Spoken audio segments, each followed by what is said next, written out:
Hey, this was recorded February 25th. My lazy ass just got around to editing. Apologies for the wait, and without further ado, here is episode 4. Hello, everyone. Welcome to Pan Levant podcast, or what we are calling the Pan Levant podcast. Today, it's just me and Elijah, and we are discussing what's been going on in the news lately, and thought it would be a good opportunity to also just share more of our own thoughts on what's been going on in Syria and in Palestine and in the Levant region in general, breaking down the news and discussing it amongst ourselves. Yeah. So, welcome everyone. Thank you for coming back. The first topic we want to touch on in the news has to revolve with the elephant in the room, and that is where is the ceasefire standing between Israel and Hamas? I think this has been probably the most prevalent story in the Middle East news cycle. Yeah, Yeah, I mean, there's two streams of thought on this question. Where is the ceasefire standing? And it goes back to when Netanyahu first agreed to a ceasefire, and of course that's when Trump came into power. He was right. not budging under Biden. And there was two streams of thought. So there was one stream of thought that said Netanyahu only wanted to pursue phase one of the ceasefire, get his hostages back, and then resume the war in Gaza. Hmm. The second stream of thought, and we're seeing this play out now, is Netanyahu gave up Gaza in exchange for the West Bank. Trump gave him some assurances that he's allowed to start a military operation in the West Bank and from there pursue annexation. And that's what many people have seen play out in Jenin. A lot of people are confused. They're saying, well, why Jenin of all places? Why Tulkarem, right? We're seeing a military operation. Roughly 40,000 Palestinians have been displaced from their families, and Israel's telling them they're probably not going to be allowed back indefinitely. Israel will maintain a permanent presence in those areas for at least a year. And the reason is, for those of you who know your Palestinian history, in the West Bank, Jenin is the strongest locale for resistance in the West Bank. It Mm, gives Israel the most problems. For groups like Hamas, PFLP, other Islamist groups, right? They are all centered in Jenin. And the reason that's significant, you remove the stronghold for resistance, it makes right. annexation all much more easier. And so that's my thought process and what's going down. So I'm in the camp that by Israel agreeing to the ceasefire, they agreed for a ceasefire in Gaza. It's iffy whether we'll see it enter into phase two. I'm not totally sure on that, but it was definitely for the assurance that they can start pursuing more annexation-based policies in the West Bank. Yeah. I remember when Trump first came in, like, during the election, like people were talking about whether Kamala or Trump would do worse for Palestinians. And when Yeah, he first came in with the ceasefire, like I thought, damn, okay, like he actually delivered on something like Biden wasn't gonna do. He was pretty adamant, or like, yeah, pretty adamant that like he's not gonna stop Israel in any way. Maybe he'll say a few words like here and there, but um, yeah, yeah, he wasn't going to but pressure them in any way. But then Trump seemed to, and then so I just catch me up because I'm not fully well read on the stages of the ceasefire. So what sure. exactly are the stages supposed to be? What, like, lay it out in front of us? Yeah, I know there's like it's a hostage exchange, and then maybe a certain yeah. number of them the first stage, and then a certain number second stage, or how Yeah, does so you that got it go? right. So there's actually three stages. Okay. The first stage is release of all the living hostages and some of the dead hostages. I believe the last batch of living ones either came out yesterday or resumed to come out once Israel and Hamas re-engage, which I believe Hmm. they just, like, when we're making this video, they just made an agreement to start the process again. Right. And that is the first stage. Second stage is any remaining dead hostages and also setting the framework for further negotiations for phase three. And what phase three is for the governance of Gaza. Who's going to run Gaza? And that's been a question that's been up in the air. Is it going to be the UAE, Egypt, the PA? These are all questions that are supposed to be addressed within phase three, right? Hmm. Israel's maintained the line that no matter what it is, the only one that won't be governing it is Hamas, right? Like, that's the only Right. one. So Israeli factions within Netanyahu's coalition have said no Palestinian entity will govern it, including the PA, which, that's kind of a wink wink for what Trump's proposal ended up being. The Mm. Americans coming in, occupying Gaza, rebuilding it, Right. displacing Palestinians. What But it precedent also, is there for something like that though? Like I'm just trying to uh, imagine like what I like mean, is that Kosovo? Like is that kind of what Kosovo is? I guess, but I think more in Yeah. Trump's mind, he probably views it as like a modern day like Marshall Plan to a degree, like how Western Europe was rebuilt after World War II Oh, to okay. prevent fall of communism. So he's like, oh, to prevent them from devolving to being terrorists, we're going to rebuild it, make it like the Riviera of the Middle East, make it really nice, really Yeah. for everyone, even Yeah. though Trump just being Palestinians Trump won't be there, there. just being the salesman, just being No, the exactly. Yeah, yeah. I mean, this plan goes back to Jared Kushner. Jared Kushner is Trump's son-in-law. In a few weeks after October 7th, he did a talk at an Ivy League school. I can't remember the exact Ivy League school, but he basically said Gaza is like prime waterfront property, right? Mm, It's all destroyed. So why don't we just start building? Why don't we make hotels there, right? And so in I Trump's mind, see. he's like, crap, we can get Trump hotels there. That would be like the best deal for us. Let's do Right. that. So he does think in this transactional mindset of how can I benefit from this? He's a real estate guy, so he's looking at this through real estate ideology. And it looked like the Abraham Accords, which Jared Kushner championed or whatever during Trump's first term, were all but guaranteed to continue under Trump's second term. Yeah, But they were apparently Saudi and Israel were about to create a deal, and then October 7th happened, and yeah. um, now we're at this point where it looks like the Abraham Accords are no longer on the table because Arabs are actually like Arab countries are actually uniting a little bit and Hmm. opposing Trump's Gaza plan.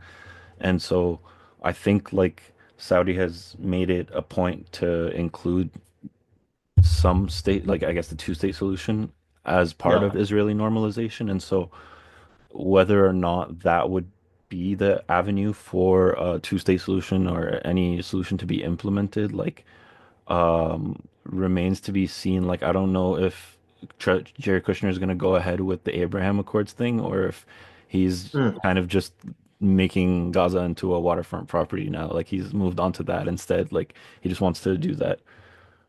It's an interesting question. I mean, if you read Israeli media, and this seems to be the ideology that Kushner is operating under, they don't think Saudi's being authentic when they say, "Oh, we need a Palestinian state to Mm. normalize." They think this is all optics because MBS is worried about And retaliation. it very much might be like, Yeah, yeah. And there's a lot of critics in the Arab and Muslim world who say it's the exact same thing. They let Jared Kushner come with impunity into Saudi Arabia and yeah, do as he pleases. Him and MBS have a great relationship. yeah, And Kushner operates publicly with the claims that normalization will happen without a Palestinian state. mm, I take Kushner's word to be more authentic than MBS's word on this yeah, scenario. MBS doesn't want to get murdered at the end of the day, and there yeah. was reports coming out a few months ago that that was a legitimate risk. And so I don't believe MBS is being truthful. I believe Saudi will eventually normalize when things die down later in Trump's term, and there will probably be a deal, in my opinion. Interesting. Yeah, no, Yeah. I don't know. Like, yeah, I guess Abraham Accords, like they just seem like he's not even bringing them up anymore, is he? Like, has he even been talking about it at Oh, all? I mean, they bring up the question of normalization, and they like to share the party line of without a Specifically with Palestinian. Saudi, right? Yes, with Saudi specifically.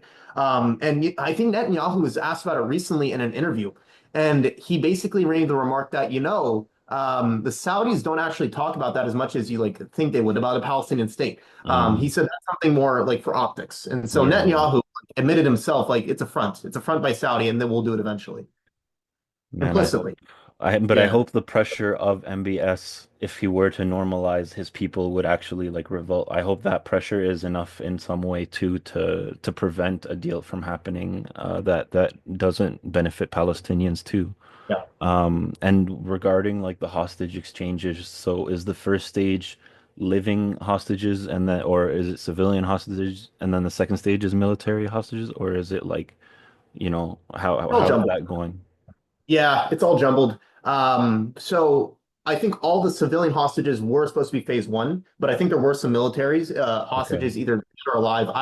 I think maybe the dead ones could have been military, but at least all the civilian hostages were supposed to be phase one. Any remaining, which were most likely to be military targets, right? Male and military are typically last on the ceasefire list to come out. Same with the Israel's hostages of Palestinians, right? Women, people below the age of 18 are the first ones to come out typically, and then the Okay. later stages are So the male. first stage was women and children Yeah, and maybe like and I guess there was one where it was just like a truckload of just bodies that were unidentified, so you yes. don't even know like Just throwing from them out. Israel. Yeah, Yeah, they yeah. don't even give a shit. And so tell me about these BBAS boys. Like I kept hearing about, Hamas doing a ceremony and celebrating Yeah. babies dying or something like that.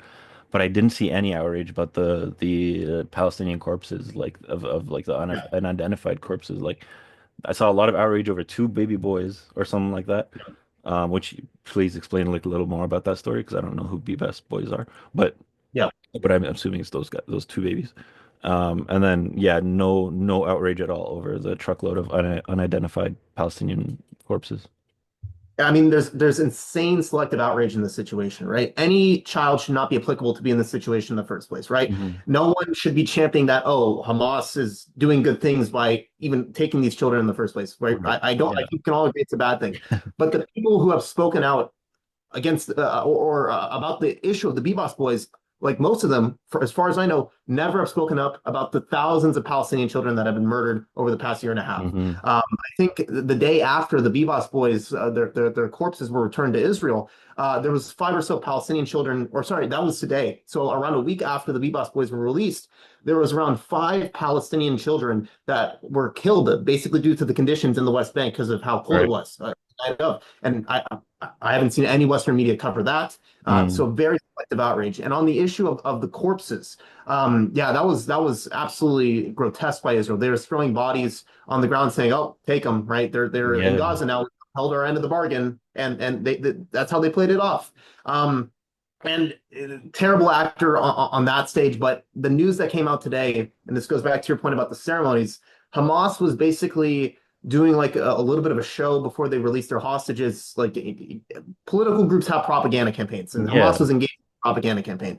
And they said, "Oh, the death of these boys is on Israel. Like Netanyahu is to Right. blame." And that was the crux of the ceremony. But also, they were like parading the casket of the kids around, It was and distasteful at it's best. distasteful. Like Yeah, it's just really distasteful. poor taste. Yeah. It is, and there were many people who were coming against people condemning this. So, like Issa Amro, very famous Palestinian Hmm. nonviolence activist in the West Bank, Hmm. basically like came out and said, like, look, like why are we doing this? Like, this doesn't help the cause. Like what are you guys doing? And there was many hardliners saying, like, you can't critique the resistance. Like, what Yeah, the f? I saw Muhammad al-Kurd also try to spin it as like this is just how Muslims do funerals actually. It's and if No, you don't I like don't. it, you're just No, being a that's bigot. Orientalist. That's no offense to Mohammed Al-Kur. That's an Orientalist claim right there. Like That's so we, weird. the region ain't like that, man. I'm sorry. Yeah, As Khalil from the region, Sayeh was like, yeah, no, like there's no way that's yeah. The only way Westerners would believe that is like, oh yeah, it's the Orient. They definitely do something like that. So, no, sorry, Mohammed. That's not how that's crazy. funerals are. Yeah, man. No, I disagree with that. The UN came out and said they condemned Hamas for the action because there's within international law, you're not supposed to do defaming acts to corpses, Yeah, basically, and of they said that course. falls under the action. Yeah.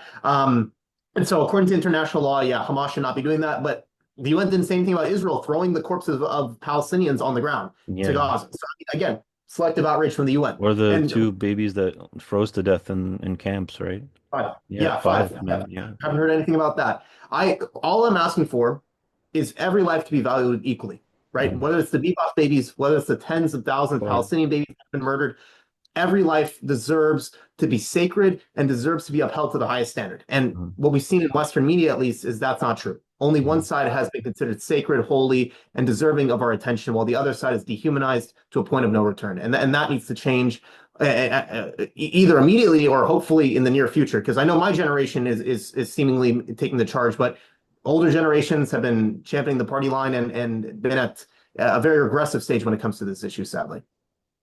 Yeah, one thing is generationally here in the West, I think, yeah, we're sick of these like boomers in politics and these like old attitudes. And then there's also the youth in the Levant region itself. I wonder if they're ready for like I wonder if our generation in the Levant is ready for the ideas like that.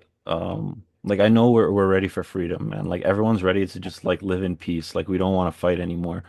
Yeah, but I wonder if it can be as utopic as like we kind of hope it would be here in the West. Yeah.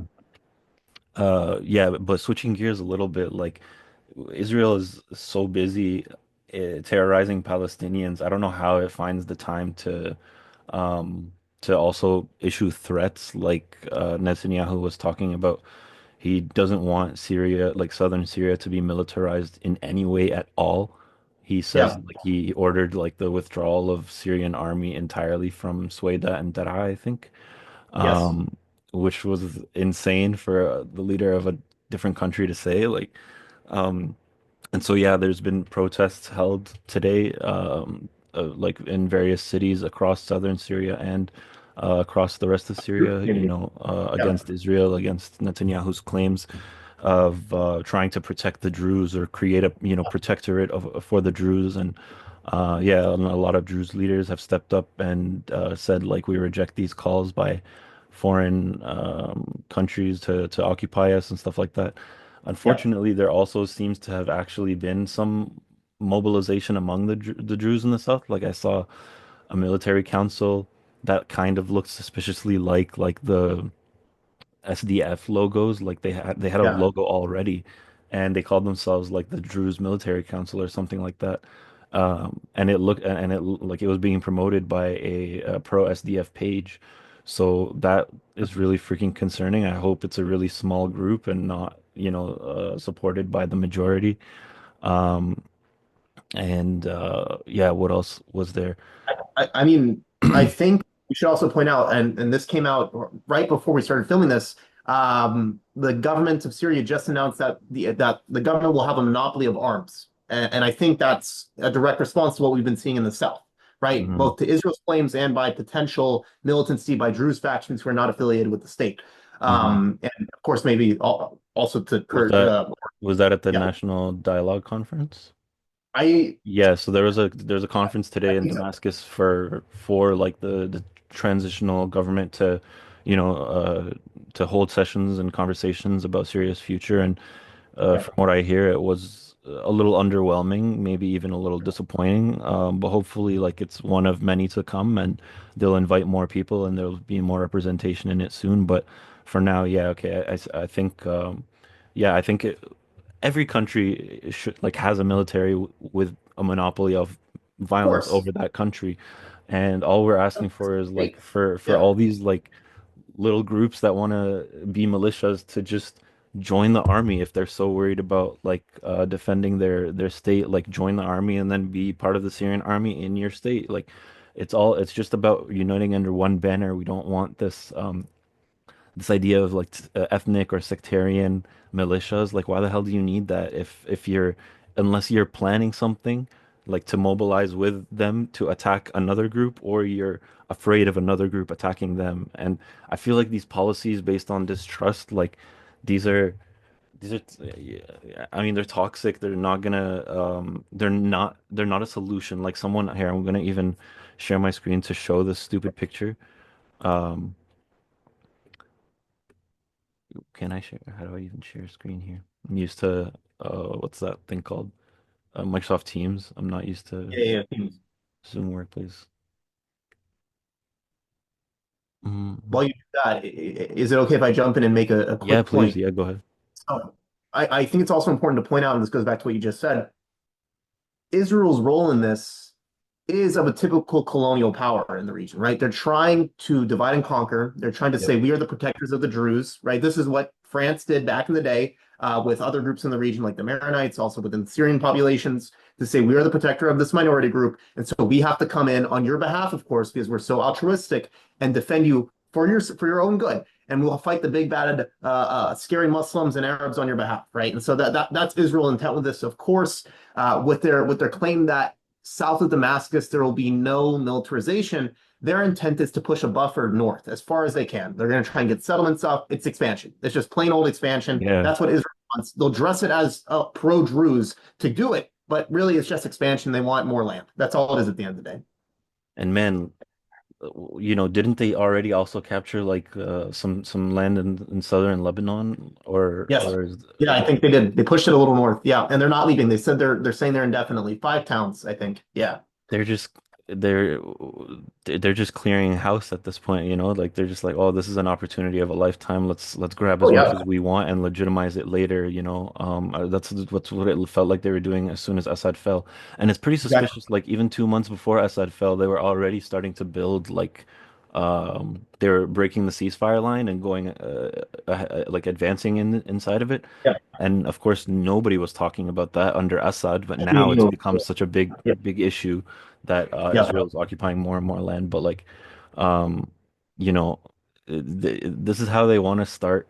Like they really had a historic opportunity to extend an olive branch to Syria now that Assad is gone, to turn over a new leaf, and this is how they set the tone of our Yeah. relationship going forward. And I hope I hope like maybe media isn't gonna show it, but I think the people are seeing it as what it is, a blatant land grab from a country Yeah. that was like devastated by a civil war that you had no reason to continue like occupying anymore, and um now you're pushing further and further, like with no legitimate claim Yeah. to protection. Like what, dude? There's Yes. minorities all over Syria, and even actually, there was some Israeli like papers publishing Alawites in Yeah. Latvia saying that they Yeah. wanted protection from Israel too. Like now they got the Alawites, they got the Kurds, they got the Druze trying to, sow discord. And by the way, like Russia and Iran, I don't know what their objective is at the end of the day, but they're still planting a lot of these narratives or boosting them as well. Yeah. So like they don't want to see Yeah. a free and Yeah. stable Syria either. And so They're Iran, Israel, Russia, they're all trying to sow as many ethnic and sectarian divides in the country as they can right now, just yeah. for fear of a united, strong, democratic, potentially, hopefully one day democratic Syria, that will also be bolstered by Turkey. Like I think Yeah. Israel has said it's actually willing to let Turkey, um, what do you call it? Secure its border, I guess, like secure the Syrian Yeah. border. I think they said about Yeah. like Turkey potentially, like they're open for Turkey to be the security guarantor in Syria over them, I guess. Yeah. Um, I think this. Yeah.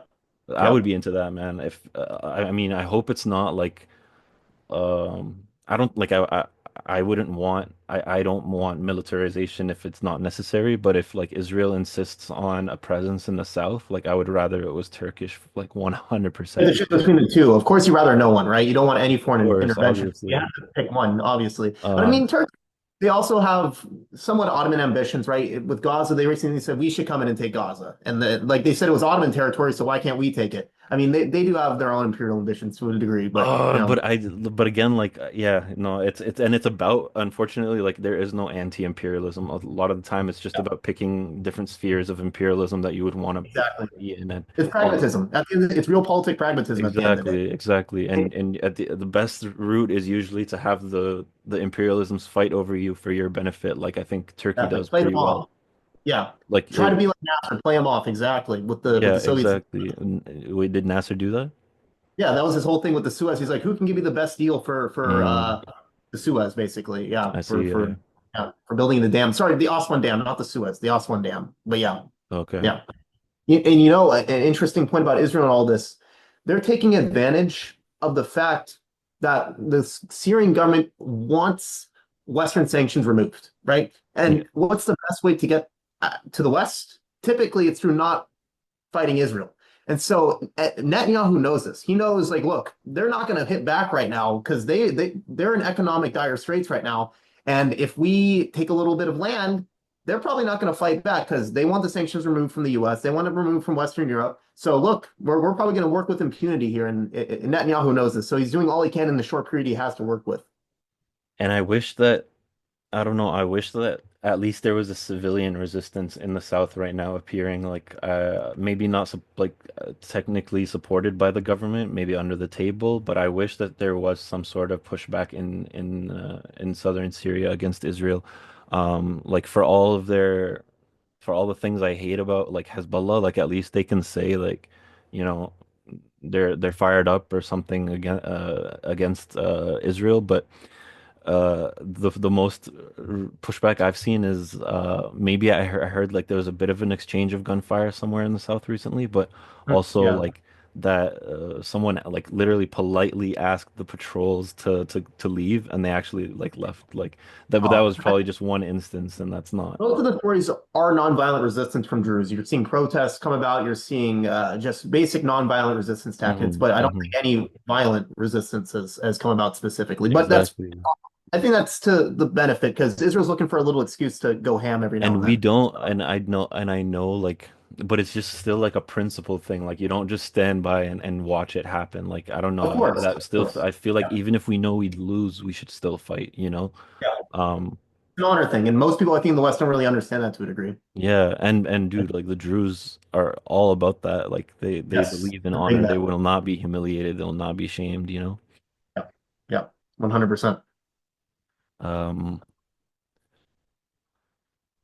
okay. Actually, I want to go back briefly because we're talking about militarization, demilitarization, and it's interesting that we tie this back to Palestine as well, because Israel's recent incursion within the West Bank for those of you who go back 20 years, you remember the Oslo Accords. The West Bank is very divided into Bantustans, but also parts are governed by Israel, parts governed by the PA, some jointly governed in terms of security, but ownership of the area. So there's three parts to Oslo.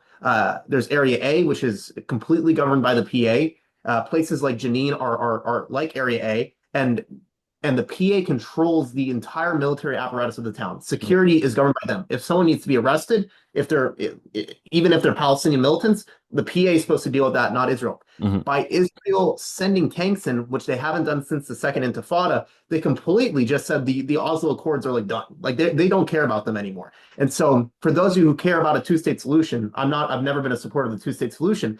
It's dead. It's been dead for a while, but I like if you need a clear indication that Oslo is dead, take what Israel just did this past week, sending tanks into Jenin. So And this is complete. its moment. Like they're like, okay, we can rewrite history right now, and we can break the 1967 like deal with the or 1974 agreement with Syria, because that's like as Yeah, soon as Assad fell, they were like, it's moot now. We're yeah. gonna do whatever the Land fuck grab. we want. Like, Yeah, and now they're doing the same with the Oslo Accords. They're just tearing it up because they know they got a friend in the White House that's super supportive of them. The they yeah, this is their moment to just kind of treat treat the region as their own like playground, which they've let's always not done to some extent. But this is for sure. Yeah, Trump but is let's also pick a side. not one of Trump's campaign promises under the table was to Miriam Adelson. He accepted $90 million from an Israeli American billionaire, 90 million in exchange for the annexation of the West Bank. And I think she has homes in the West Bank. So she is like literally a settler who has given Trump $90 million in exchange for West Bank annexation. And so if you need any basis for why Trump's like so gung ho on board with this, because he's supposed to be America first, he's supposed to be isolationist, except when it comes Mhm. to Israel, there's your reason. And man, it's so crazy how like I remember I think there was a story of like Lincoln or something was presented with some elephant statue, and he presented it to Congress to even say if I'm allowed to get it because it was from a Yeah, foreign leader or something like that. Man, yeah. it's crazy to imagine how far the US has gone from that to now, like Trump literally receiving like campaign contributions and from his multiple companies, getting investments from foreign countries and like foreign countries' leaders. Like you, and I mean, like at the end of the day, like maybe it's I don't know, like he's kind of like there's Israelis that have given him money. There's Turks that Yeah, have given him money, and there's Saudis that have given him money. So yeah, at the end of the day, like it might not be totally like one way. It's just it's about the highest bidder, you know. As yeah, if they can exactly. outbid one, maybe it actually might lead to something positive. But I don't know. I think I think it's crazy that the USA doesn't prosecute him on that though, and I think it's crazy that nobody finds that outrageous that like, or at least like MAGA doesn't find it outrageous that he's literally profiting from like every government right now is like giving him money in his businesses and stuff like that Yeah. to It, influence policy. it's crazy that it's been probably decades since foreign money's become such a stranglehold over U.S. politics, and no legislation has ever come about it, right? And probably because of that money, that legislation never came out. Bro, Um, USA is yeah, like Luhansk right now. It's like it's literally like you guys are a Russian vassal government. Like your government is literally occupied by Russia. I swear to God, there's no way that there isn't. a There's, one-to-one connection with Trump and you know, Putin right now. there's no way an American president comes out and calls Vladimir Zelensky a dictator without some sort of blackmail or at least money behind the table, right? There's been So claims crazy. about like maybe Russia has like PP tapes on Trump from a hotel, or maybe it's just mass amounts of business that he might be agreed to later on. They have something on him, or they're giving him something. Like there's no way that like Mm. it's like when your own caucus, like Republican caucuses in the Senate and House, are coming out against Trump, saying how can you say this about Zelensky, right? Like, what are you talking about? Like, Ukraine is our ally. Why are you siding with the bad guy in this situation And he was when your he, own he was party? elected, dude. He was elected Yeah, in a he democratic was. election. He's not a dictator. If he's a dictator, I'm Hitler. Like, what the heck? Like, it makes no sense. It's an absolute. It's crazy. He'll parrot Russian propaganda about the guy. I mean, I think Trump also maybe it wasn't Trump. Maybe it was other people in MAGA have been alluding to him being a Nazi, right? Because of Azov Battalion and other things. The dude's Jewish. I mean, at the end of the day, I think his grandpa had to flee Nazis and ended up fighting for the Soviets for that very reason. So I mean, Trump will say whatever about the guy. It's not true, but it's just disgusting that And a Western politician is saying it. and I can only pray for Ukraine right now. Like I don't know what kind of deal they're getting handed. Like I heard Russia and USA are gonna extract minerals from Ukraine now. Yeah. Like what the Yeah. f holy cow. So that's Trump's mindset, right? Well, A, it's an imperial mindset, and B, it's the real estate mindset. It's like, what can we get out of the situation? And Trump said, if you exchange your $500 billion worth of raw materials, then we'll maybe do something beneficial for you, right? It's ludicrous. Lindsey Graham said, I mean, he said the quiet part out loud. He said, the reason we defend Ukraine is because of those minerals to a degree. And so that's like the imperial interest coming about. Rather, I think the liberal mindset in the country is the same for why we are so supportive of the Palestinian cause, right? We're anti-occupation. You have a right to self-determination. It's a basic mindset that both Palestinians and Ukrainians should be privy to. But obviously, Yeah. Trump feels against both people that they don't Yeah. deserve it. So he's just wrong on both Yeah, counts. But that's like yeah, I feel like that's the progressive or like the leftist point of view. Where yeah, colonialism. Like I mean, progressive. Sorry, not liberal. leftists will still support Russia and liberals will still support Israel despite supporting Ukraine because liberals will just be like, "Oh, like what country is a democracy? That's the one I Yeah, support." You know what I mean? And they'll be like, yeah, "Oh, yeah, like the yeah. Sorry, Israelis are progressive. Democrats Liberal. and like the Palestinians are like the Russians." Like that's, you know. Yeah, no, Um, sorry, sorry. Did not mean liberals in like the liberal sense. I yeah, meant yeah, like yeah, yeah. But like, might be, yeah, might but be. Yeah. But another element, and you hit on this. Some people, the only reason they side with Russia is simply the belief of being anti-Western, and many tankies fall into this camp. That's why mhm. they support Iran. They're like, oh, they're the enemy of America, so we're going to support them. They don't care that China is an imperial power in its own right, genociding Uyghurs, but it's anti-Western, so they're pro-China. Like Yeah. it's a warped worldview, and it's really disgusting to interact with it online because they have no real values at the end of the day except being Hmm. anti-West. If you're Yeah, anti-West, you you can do no wrong. truly get the Yeah, sense that they'll overlook anything if the leader says the right words, which they did with Assad many, many times. Like just yeah, listen to his speeches and they'd leave comments like, "Wow, he sounds so smart." Like, geez, man. Because he yeah, would say like, "The U.S. is the biggest enemy in the world and Israel is the biggest enemy in the world." Oh, wow, so smart. Yeah. yeah. It's Um, crazy. I mean, I remember watching a video. Assad like was a notorious Holocaust denier. He said like it's like exaggerated. The numbers never happened. Like he would say this over and over, and there would be tankies like reposting it. I'm like, isn't your whole ideology formed as an antithesis to fascism? So I'm like, mm, what?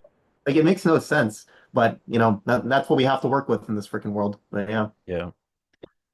Um, some other headlines that we had on the docket were about Ahmed al-Shar'a like rode a horse and I saw the video. um, Yeah, everyone was freaking out in Syria about this because it was like it was just like a legendary photo op for him after yeah, like conquering Gene Syria Drawn. just like on a black horse and the type of horse is apparently like also symbolic too like it's a horse In that Assad Islam. had or something like that and so he's literally riding his like Assad's horse right now.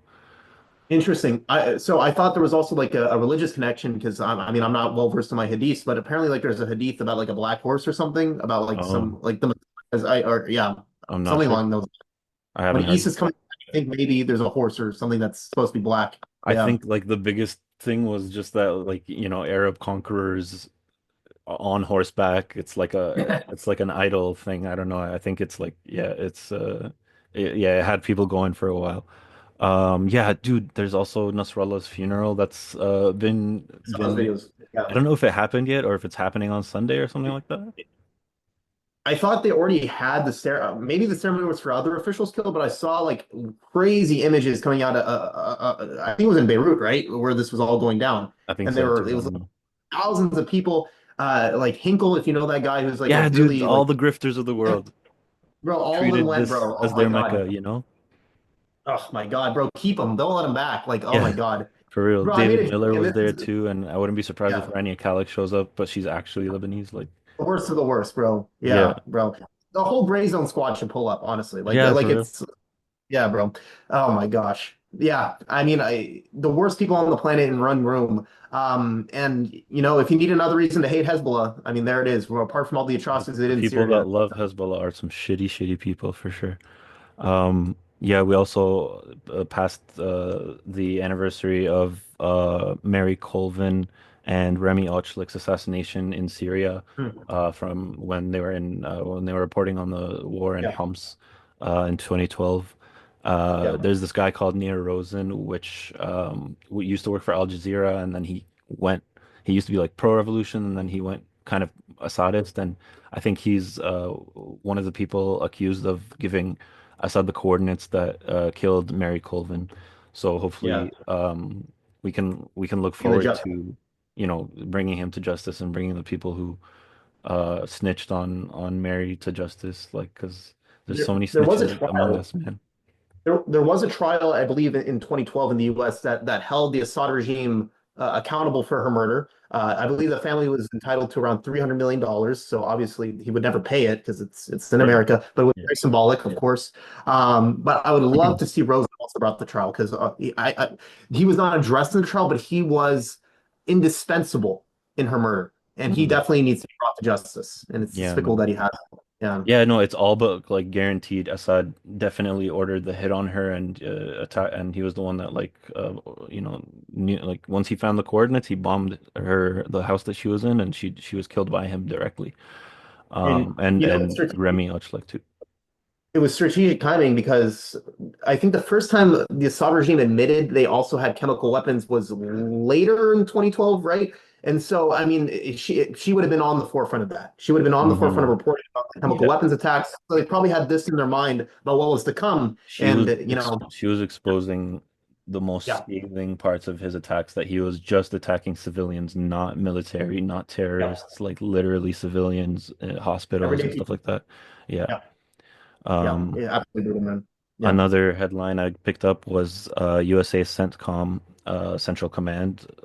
yeah, I think I think that's the name of, like, what is that? The Middle East Command, yeah, basically. yeah, I think so. Yeah, Yeah. yeah, So they announced that they killed Harasa Dean leader, which is basically the Al Qaeda offshoot in Syria after HTS split yeah, from Al Qaeda.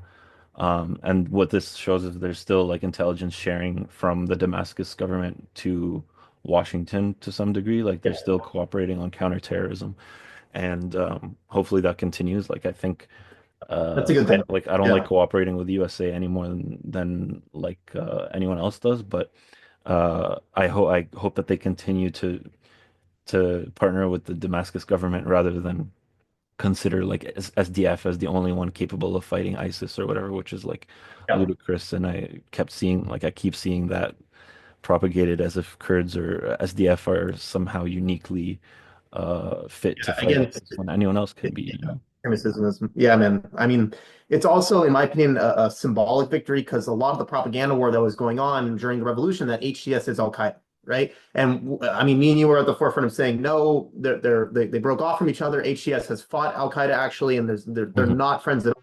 And so this is the clearest indication that this government will take a hard line against extremist Islamist groups. And so Mhm. I think it's a huge symbolic victory all around for everyone. Yeah, man. And I'm looking Yeah. forward to what this like government has in store. I know it's not all signs were promising. Like in this national dialogue conference, like was no It was depressing. A lot of yeah, people were excluded. Yeah, it was very yeah, it was depressing overall. Yeah. not that impressive, but yeah, Yeah. I'm still hopeful for, what's to come. And I think, like, yeah, I've just, I know we literally have a podcast where we talk, and react to news, but I've found Yeah, it best these days to just not actually like comment on what's going on. I feel like now is a time where everyone is making takes that will probably age terribly. Like yeah. especially with Trump, he's so unpredictable. Like so many things can happen from now until next year. Like so I've found it better to just like read the news and just keep scrolling, not comment on anything as it's happening. I was going to write like an op-ed for a Middle East journal, and then I'm No, like, actually, I have to take that back because Trump literally made conflicting remarks like 2 days later. I'm like, oh, okay, well, I'm not sure of my own like conclusions now. good call, So man. Good call. yeah, Seriously, like it's really hard to yeah, make any takes right now. Like I find it, yeah, it's just, I've been forced to, because you know how like the saying like nothing happens, nothing ever happens. So we were yeah, in a period like before December 8th where nothing ever happens, and it felt safe to make takes because like the story was stable, like yeah, sure. the parts weren't Predict it. moving, but now there's just Yeah, so many moving parts, like, and yeah, we're not in it. We haven't had a moment of like things actually being like a status quo situation where we can comment on what will likely happen. Um, yeah. it's just That's all why up I in the like air. that's why I like to sometimes stick to my commentary on past events because we know what Exactly. happened. We can analyze it. Speaking of Absolutely. past events, if you're all right with it, I want to enlighten the viewers on a little historical symbolism that is today. It's a very depressing event. It's the 31st anniversary in the massacre in Hebron by Goldstein. Baruch Goldstein was a Jewish terrorist, a settler in the West Bank. Hmm. He was a disciple of Rabbi Meir Kahane. For those of you who do not know who Rabbi Meir Kahane was, if you live in the US and Canada and you're Jewish or Arab, you probably heard of a group called the Jewish Defense League, the JDL.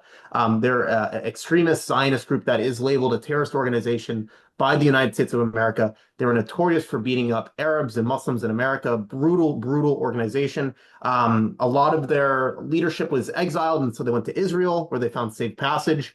And a lot of them ended up being at the forefront of settler violence in the West Bank. And 31 years ago today in Hebron, one of Rabbi Meir Kahane's disciples, Baruch Goldstein, decided to massacre tens and tens of people in a mosque in Hebron. It is remembered as one of the most violent, bloody days in the history of Palestine, and it's a day that definitely needs to be commemorated in the darkest depths of history. But hopefully, inshallah, B'ezrat Hashem, God willing, nothing like this ever happens again. And it's really a testament to one of the most sorrowful periods in the history of Israel and Palestine. Was it during what year did you say it was? 31 years ago. So when would that be? Geez. I believe Okay, in the it 1990s. Like, was it during the Intifada, or was it literally during a moment of I non? think no, I think it was actually closer to. So I think Yitzhak Rabin was the prime minister at the time. I could be wrong. Don't quote me on that. I think it was during his tenure, and it was not even that much of a violent time. I think it might have been during Oslo, honestly. So Okay. obviously the intent. I gotta do my math again. But if it was during Oslo, then you could reasonably deduce that the intent was to disrupt Oslo. So Mhm. yeah, yeah. But I got to do my math again. I'll do my Yeah. math real quick. I'll just Google it really quickly. Yeah, perfect. No worries. Take your When time. Yeah, yeah, you don't hear as much about like the anti-Palestinian attacks. You usually hear more about like the breakouts of Palestinian terrorism, like and Yeah, against 1994. Jews, you know. Yeah, it was 1994, and so that 95. was in the crux of Oslo. So yeah, you can put the dots together, obviously. And actually, speaking of Yitzhak Rabin, he actually labeled the political party that was the offshoot of Rabbi Meir Kahane. It's called Kach. Ben Gvir's party today is the ideological successor of that party, believe it or not.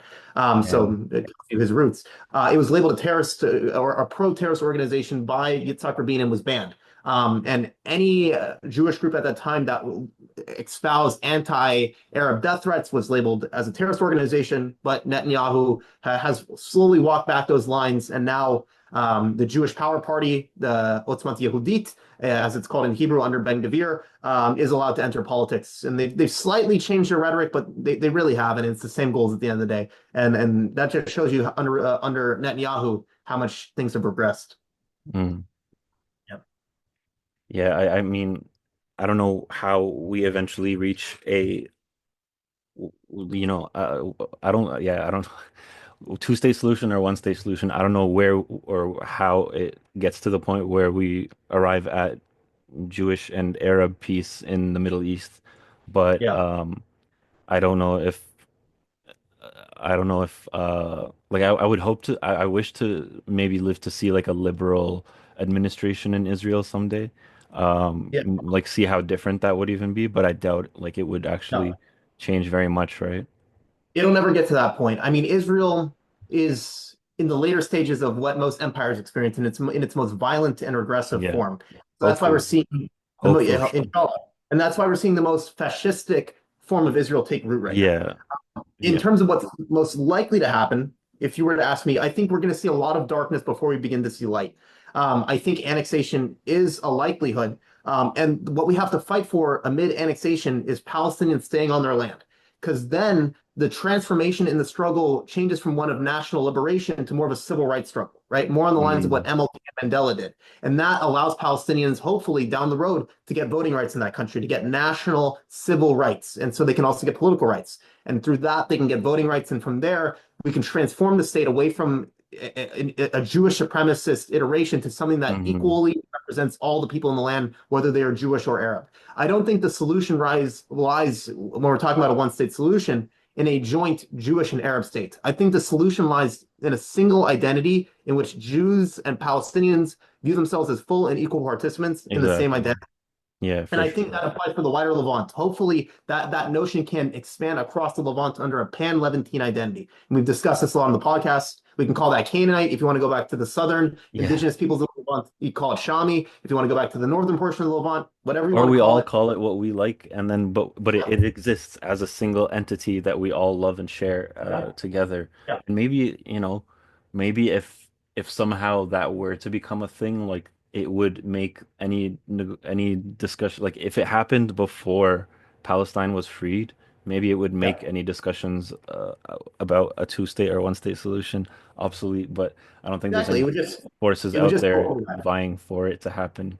So it's Yeah. unlikely that that would happen. That would be the solution to Israel Palestine because it would one state, two state doesn't matter. You're just part of the A Levant at hundred that point. percent, 100%. Yeah. Like I don't know what it is about old times that like Sykes-Picot type guys felt like, okay, now we're gonna create a new country just by drawing a circle or whatever. Yeah. Uh, but I kind of wish we could bring that back. Like, no one is bold enough to just like be like, okay, this is a country now, or Hmm. maybe we just don't have the power to unilaterally do it the way they did back then. But Yeah. like, like I wish we could just be like, okay, forget Israel, forget Palestine, forget Syria, forget Lebanon, forget Jordan. It's one state right now, and it's Levant. just Levant, yeah, and Yeah. go like share it, and we'll just see Exactly. what happens.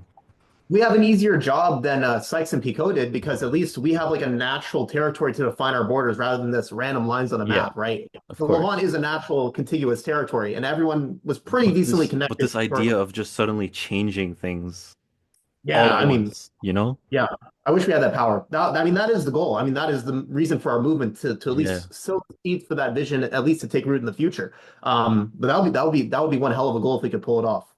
yeah. Like Yeah. when with like that saying, nothing ever happens. Like maybe it wouldn't have been as true back in those days because everything always happened back in those Yeah. days, or like everything was just like now I feel like power is gate kept more than it was back then. Like back then, if you had the balls, like you could just like assassinate a leader and just take over his kingdom if you wanted. But nowadays I feel like it's like there's echelons of power that are just Yeah. completely inaccessible to the average person. And so we're Yeah. stuck being activists and just hoping for the right people to do the right thing. Whereas, yeah, like that's why I kind of like anarchism or like autonomism, these movements where they're just like, Yeah. if nothing ever happens, let's just make this thing happen that we like, that we want now, in this place. I Um, I think for us to get to the point that we're talking about, I don't know if it can come about through a top-down imposed solution. mm, I only envision this coming about through a grassroots awakening amongst the mass populaces of the Levant. And I it's going to take a lot of education to get to that point, right? People Yeah, exploring their identities, their relationship to the land. I think a lot of people in the Levant are mentally colonized, right? yeah, Israelis are for sure mentally colonized, right? When they're and physically colonizing another population, but many populations throughout the Levant are mentally colonized, both yeah. through an experience of colonization We in just after don't the have like a political identity as much as we yes, do here in Canada. Like people yeah, are very individualist here in Canada or in the US. Like people are very well read on like the issues in their country, or like, more people are politically engaged than in the Levant for sure. Like, and that just yeah, takes time to like practice because we haven't had much practice at it because yeah, usually politics is taken care of by this one family or whatever. yeah, And you stay out of it and you can't say anything about it even if you wanted to. Um, yeah. but I don't see how Pan Levant could start from the bottom up because like Hmm, I think the way it would happen is if somehow like there's like maybe a nuclear war or something and all the governments just like stopped responding to the needs of their citizens and then like local councils just started appearing in every community that hmm. eventually allowed us to Just band it together. Yeah. to I connect maybe. I think how I envision it at the citizen level is people start having an understanding of their identity as one that's rooted in the land completely, right? It's Yeah, solely one that's produced by the land. true. And I think Israelis and Palestinians are in the formative stages of this. So, for example, and this is more a product of like competing nationalisms than it is like an understanding of their identity, Mm, but the Israeli ethos says we descend from the Israelites, right? So we're the local inheritors of this land. Palestinians say, actually, we come from the Canaanites who precede the Israelites. So we're actually the true inheritors of this land. But in Israel, Palestine, because of these competing nationalisms, there is at least an attempt to understand the roots of both peoples in the land, yeah, right? To understand their indigeneity to a degree, what yeah. roots them in this land. And I think as this process spreads, people will come to realize, wait, these distinctions are quite arbitrary, right? Mm, We all come from the same peoples, right? yeah, Like the Canaanites, like if you for Lebanese people, the Phoenicians were Canaanites, right? These were yeah. not two different people. At the end of the day, people are going to start to realize, oh, wait, this is a contiguous piece of territory, the Levant. These people were connected. They probably shared a lot culturally, in trade, in economics, in exchanges, in literary productions. People will come, I think, hopefully to that consensus, and that's how I envision a grassroots understanding emerging. But that will take a ton of time. I will admit that takes a Hmm. ton.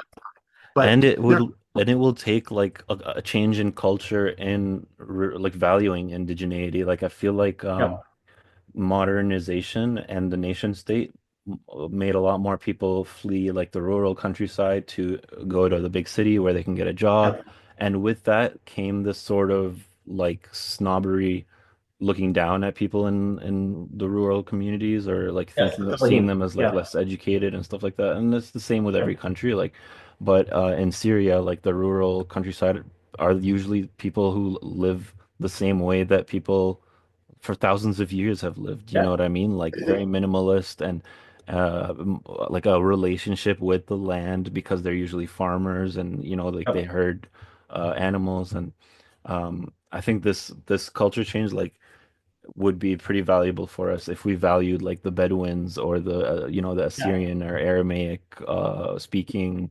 because yeah, I recently heard there's also a Sunni village that still speaks Aramaic too. I thought it was only Let's bring that up. a Yeah, Christian. yeah. Yeah. I, I was just about to say, like, Syria is such a great case point example of this Hmm. because they still have Syriac and even some Sunni groups that Hmm. still hold on to Aramaic. So they're not Arabized. They're not Hmm. Arabized. They have maintained their culture before Arabic even entered the region, right? Even with And this, even maintain like even though they've become Muslim, they've still not like yeah, changed like their own way of doing things. And that's it's like crazy to yeah, think about. if more Yeah. value is placed on that, then I could see, the mindset of Syrians like or yeah, if it's also implemented in the wider region, like I could see how we This could create roads to eventual unity someday. this is a very negative production of the Ba'ath Party, but I think most Arabs, at least in the modern day, and this is post Nasser, post Ba'ath, believe themselves to a degree.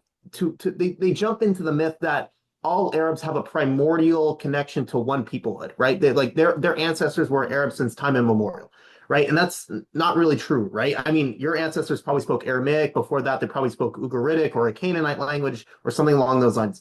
People became Arabized over time, and that's why they speak Arabic, right? With the Muslim empires, Arabic is the language of the Quran. You're probably going to speak the language of the empire, so that makes sense. Hmm. Um, but I mean, uh, when the Ba'ath Party came around, this idea I think really solidified amongst most people. I mean, to a degree. I mean, I think if you asked around the time of Saddam Hussein, if you asked an Iraqi, like, do you think your ancestors are from ancient Mesopotamians or from Saudi Arabians? They would answer Saudi Arabians, right? Because that's what they Right. perceived at the time, which is ironic because in Saddam's early political career, he actually wanted to promote the Mesopotamian idea as a very unifying concept for Iraqis to say we all descend from Mesopotamians. We Right. can unify on this. Doesn't matter if you're Assyrian, Arab, Right. Kurdish, or whatever, right? We can unify around this concept. And I think that's part of the mental colonization aspect, especially Hmm. in the Levant. And I think we are the only people in the entire Middle East to start deconstructing the myth of the identities we currently have and going for something that's more rooted in the land, more indigenous, and We more primordial. are who? We the Levantines, the Levantine people. Mm. We're engaging with this myth, I think, to a larger degree, and I think many communities are like waking up. I mean, I guarantee you, if I told most of the listeners, believe it or not, Maronites spoke Aramaic until the 1500s. They wouldn't believe me, right? Because it's like kind of just accepted that these people spoke Arabic since the time the Muslims came Mm. with the rise of Muhammad into the Levant. Interesting. And so I think a lot of the work has to be done in deconstructing our history and in learning who Interesting. our people are, what came before, and our Absolutely. connection to the land, right? And when a language, I'm not saying that Arabness is foreign to the land. I mean, historically, there were like Nabateans. These were Arabic speaking populations in the Levant. They're not foreign in any way, shape, or form, but understanding what came before allows us to Yeah, connect with the land. It allows because that definitely. language came from the land. So it's Right. automatically going to have a deeper connection to the land rather than say a language that has its roots in Saudi Arabia. Yeah, and yeah, to an extent, like religion protects a lot of, or shelters a lot of people from discovering this stuff that you're talking about. But I hope, Yeah. like, yeah, like you said, with education, and exposure, like we're just seeing with like the Syrian curriculum, like how they, Yeah. with the whole, there's a disagreement about Zenobia being in the curriculum, Yeah. and like people were like Yeah. against it and for it, and Yeah. these are the kinds of issues that come up. But hopefully, yeah, with Assad out of the way, like we can develop a curriculum that's more Yeah. embraces more of Syrian history and pre-Islamic Exactly. history, especially like Yeah. because I think yeah, it's And what's important reflective for of all people. Yeah, exactly. Yeah. And I also think it's quite interesting in regards to Syria in particular, because historically, a lot of the ideas we're championing were only from Aton Saada. We've spoken on Aton Saada previously, not a good guy, founder of the SSNP party, was definitely a Nazi, kind of said like pro-Hitler remarks. He hmm did not, for some reason, he hated Syrian Jews with like a passion, probably influenced by Hitler. He said Syrian Jews were foreign to the Levant, which makes no sense because Judaism as a whole, like, came from the Levant. I yeah. don't know what that issue is.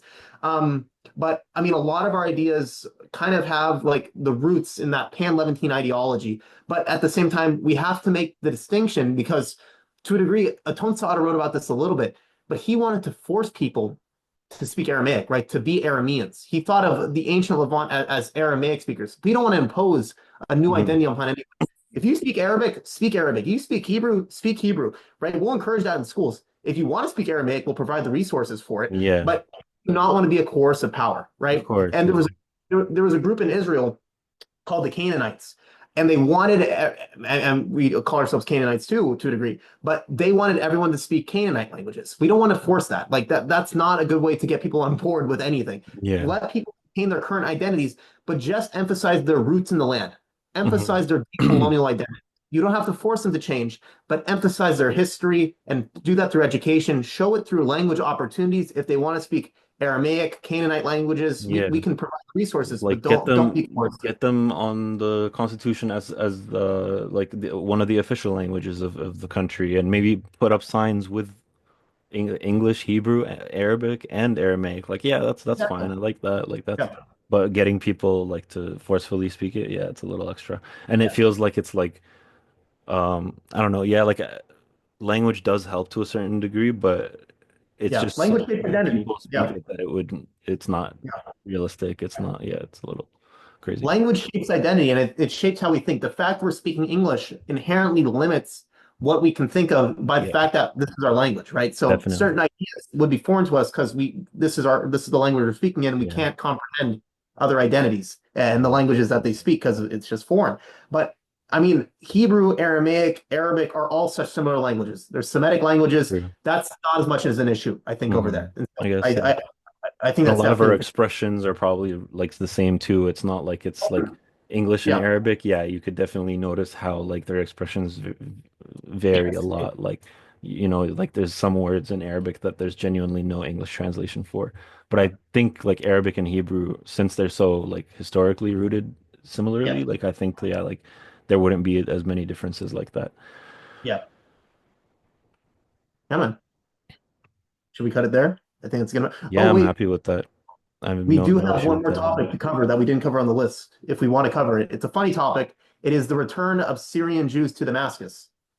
Oh wait, did We did not touch I on. completely skipped that. Yeah, yeah, yeah. Yeah, we got to cover that because For it's. I sure. say it's funny. The reason I qualified is funny, and Hayan was the one who sent me his comments. The leader of the Damascus Jewish community basically like released a few statements, and they're like, "Hey, why didn't you like leave or anything?" And he basically chalked it up to him being a womanizer, saying, "Oh, the girls are here, so I have to stay." And that just blew me away. Yeah. Absolutely hilarious.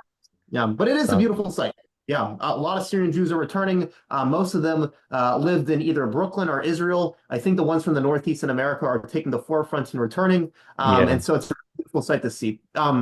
Ironically, the oldest synagogue in Damascus, it's around 2,500 years old, and it was partially destroyed by Assad. And it's actually named after it's my name. It's Eliyahu, the Eliyahu Synagogue, the Eliyahu Wow. Hanavi Synagogue. And so it's great to see that the communities banding together, returning, going to rebuild and return cultural artifacts and religious artifacts to the synagogue. And as a Syrian Jew, as someone who's part Syrian Jewish, that really means the world to me. It's a beautiful sight.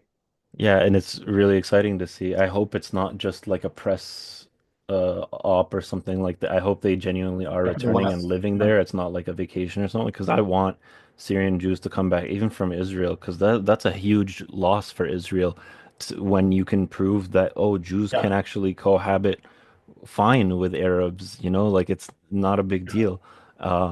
Like I would love for a mass exodus of Syrians from Israel to Syria now. Like although, you know, yeah, like maybe not the Zionist There, ones or something. Like although there was I a guess a talk. lot of them would be, but sorry. And even the ones who visited, I think were Zionists, but and that's just I mean, gonna I'll, happen. I'll be fully honest. The community, they're Mizrahi Jewish and Sephardic Jewish. Yeah. Mizrahi and Sephardic Jews are overwhelmingly Zionists. Yeah. It's a political fact. I still But want them back in our homelands, man. They I mean, belong, they deserve. there was a toxic discourse on Twitter and Instagram about people, and most of it was leftist, American leftists, and uh, non-Syrian Arabs. And they were the first question they were asking upon seeing them returning to Damascus was, "Are they Zionists?" I'm like, "Why are you asking that question? The fact they're not in Israel and moving to Damascus is all that should matter in Is this scenario." that is Yeah, literal anti-Zionism happening if they were to leave you're pushing them to Israel. Israel by asking the question. You are pushing them to be Zionists. To say, "Oh wait, Mm. are we in jeopardy? Are they going to be like, are like Yeah, what's the yeah, issue?" yeah. I Come hope on, I hope there's a way that Israelis can just come to Syria and even if like they're Zionists, like living in Syria could maybe make integrate them them. shed Yeah, that fear because they think that Zionism has to exist because Israel has to exist yeah, because Jews are not safe. And if they come and live in Syria and are safe, hopefully that will change their minds yeah. too. And If they it's a if huge loss for Israel if any country near it is able to safely, um, you know, taking Jews, yeah, that's a yeah. huge propaganda loss for them. Does That yeah, that's Jordan have any Jews? Jordan. I think Jordan made like had an ancient Jewish community Yeah, in the early Muslim Empire periods, but no, I don't think so. Yeah, yeah, yeah. In '67, I think all Jewish communities of all Arab countries just left, like fled. at the latest. Yeah, in 48, most of them fled. By around 67, yeah, that was like by then most of them had made it to Israel. Yeah, Hmm. yeah. It's But yeah, unfortunate, by man. 40, Like yeah, they were hollowed out, in my opinion. Like and there's still a hole where they left. Like yes, they're an integral part of our communities, and we need them. We they need them were. back. Like, They were victims of two competing processes. One was, of course, Zionism, which said if you're Jewish, you cannot live in the country that you're currently existing. You're not mhm. safe. Of course, if you're Mizrahi or Sephardic Jewish, if you're living in the Middle East, these Arabs are going to persecute you. You should leave immediately. And then there was Arab nationalism, which, to a degree, ingrained that and said the Zionists are our enemy. So who can we manifest that against? And that would be the local Jews, right? Yeah, And so Arab exactly. nationalism, yeah, exactly. It's played out in Syria to a degree. It played out in North African countries. Zionist intelligence agencies like the Mossad furthered this in Iraq. There's research by he's a famous Iraqi historian. Sorry, he's an Iraqi Israeli historian, and I'm blanking on the name. He's one of the new historians for Israel. Writes about like the 1948 history, but he basically said that there's proof that I think it was Mossad basically went in and planted bombs to blame it on the Arabs in Iraq to get the Jews to flee to Israel because in Baghdad it was a very integrated community. Baghdad, their first language was Arabic, right? They culturally considered themselves Arab, Hmm. and I contrast that with the Jews in Kurdistan. The Jews in Kurdistan were a much more conservative and more like primordial community. Their first Interesting. language was Aramaic, right? And it was like an ancient form of Aramaic at that. Interesting. And they were very isolated. They never interacted with anyone. But the ones in Baghdad, they had Muslim neighbors. Everyone was intermingling. They were rooted. They didn't want to leave. The ones in the Kurdistan region, the ones who were amongst Kurds, they were the first ones to Israel before Israel even formed, right? They were making Aliyah very quickly. They were very Zionist. Interesting. Ben Gvir is one of those Jews. His family is from that region. Right. They're the yeah. I mean, I don't like Maybe calling them yeah, but maybe it yeah. was the idea of being stateless as a Kurd and a Jew made him run to the Jewish state, like, you know. I think it was more religiosity, and Yemenite Jews experienced this too.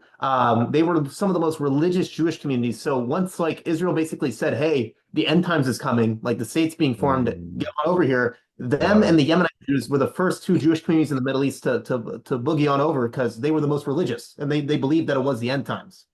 And this is so different than what you'd hear from Zionists that all the Jews were just kicked out from their countries, that they were just like that, Arabs just set fire to their synagogues, made it uninhabitable for them, and they had to go to Israel.